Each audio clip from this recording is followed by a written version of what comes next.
Ci sono delle sorprese interessanti. La prima è che il livello delle retribuzioni medie della provincia di Venezia è più elevato rispetto al livello del Veneto e a quello nazionale, anche se poi questo va contemperato col costo della vita della nostra provincia, che invece è leggermente superiore alle altre realtà. È questo il primo dato che salta all'occhio sfogliando il rapporto 2009 sul lavoro e le retribuzioni del veneziano, promosso dalla Camera di Commercio, il primo studio che analizza la situazione a livello locale. Nel 2008 le retribuzioni medie settoriali sono variate dai 20.000 euro all'anno percepiti dai dipendenti del comparto tessile, abbigliamento e calzature e i quasi 37.000 percepiti dai lavoratori del settore creditizio e assicurativo.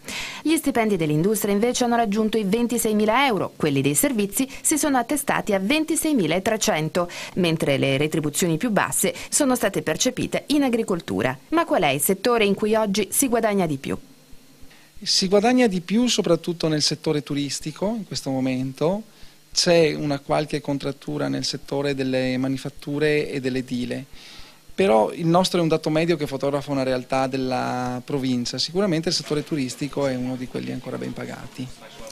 Un fattore negativo emerso dall'indagine è il gap che si registra ancora tra gli stipendi medi di uomini e donne, i primi pagati in media quasi il 29% in più.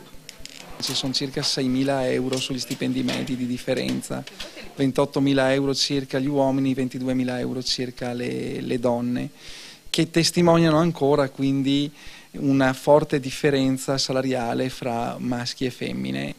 Nel complesso, comunque, negli ultimi 5 anni i dipendenti delle piccole imprese hanno visto aumentare il proprio stipendio del 13%, quelli di aziende di medie dimensioni del 22% e quelli assunti da grandi imprese del 28%. Ad avere più zeri in busta paga, però, sono ancora una volta i manager e i dirigenti, anche se adesso alcune grandi aziende cominciano a operare qualche ridimensionamento.